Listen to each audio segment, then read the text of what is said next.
그러한 정체성을 가진 하나님의 처소란 말이에요. 성전이. 그런데 그 성전은 반드시 이 역사 속에서 헐림, 부서짐을 통과하여 새로운 성전으로 지어지는 과정을 겪어내야 돼요. 요한복음 2장 19절 보세요. 예수께서 대답하여 가라사대 너희가 이 성전을 헐라 내가 사흘 동안에 일으키리라. 유대인들이 가로되 이 성전은 46년 동안에 지었거늘 네가 3일 동안에 일으키겠느냐 하더라. 그러나 예수는 성전된 자기 육체를 가리켜 말씀하신 것이라. 참 성전이신 예수가 티끌들의 그 성전 입성을 위해서 먼저 헐리죠. 옛 성전이 되어서 헐리는 거예요. 예수님이 이 성전을 헐어라. 실제로 그 옛 성전도 헐리지만 예수님이라는 성전도 헐리죠. 예수님이 옛 성전이 되어서 먼저 헐리고 다시 새 성전으로 부활하는 게 구원이란 말입니다. 그러니까 그 티끌들에게 예수라는 성전이 헐려서 그 안에서 물과 피가 흘러 그 티끌들과 이겨져서 수요일날 제가 여기서 간단하게 설명해 드렸는데 이겨져서 존재가 되는 거예요.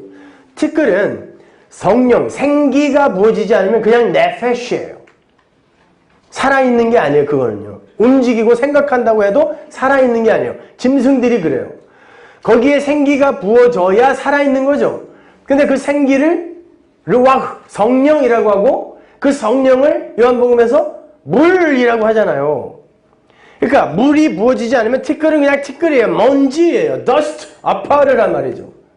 그러니까 예수라는 그 성전이 헐리고 거기서 물과 피가 흘러 티끌들과 이겨져야 그들이 성전으로 조물이 되는 거예요. 이게 하나님 나라가 만들어지는 창조의 메커니즘이에요. 이것이요.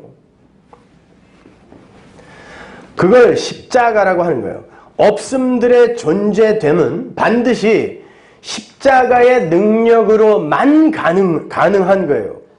바로 그 참성전이신 어린 양 예수의 그 역사 속 삶을, 그 성전이신 역사 속 예수님의 역사 속 삶을 우리가 그대로 답습하여 살아야 돼요. 왜? 우리가 성전이기 때문에 그래요.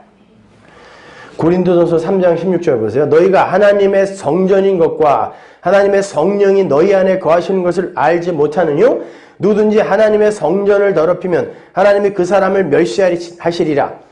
하나님의 성전은 거룩하니 너희도 그러하니라. 이건 선언이에요. 명령이 아니라.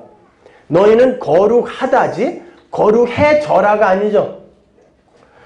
히브리서 3장 4절 보십시오. 집마다 지은 이가 있으니 만물을 지으신 이는 하나님이시니라. 여기서 집은 성전이죠. 그런데 그 집 성전은 하나님이 지으셨다 그래요.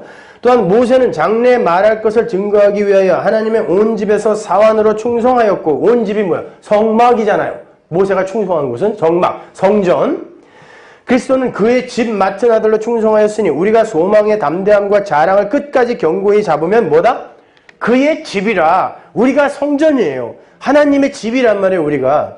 그러니까 하나님의 집으로 이 땅에 오신 성령을 담고 하나님이 시키는 것만 하셨던 그 예수, 참성전인 예수가 헐려서 죽어야 할 자들을 살려낸 것처럼 여러분이 헐림으로 말미암아 창세 전에 택해진 하나님의 아들 중에 어떤 이들이 또 살아나는 거, 이걸 전도라고 하고 성도의 삶이라고 하는 거예요.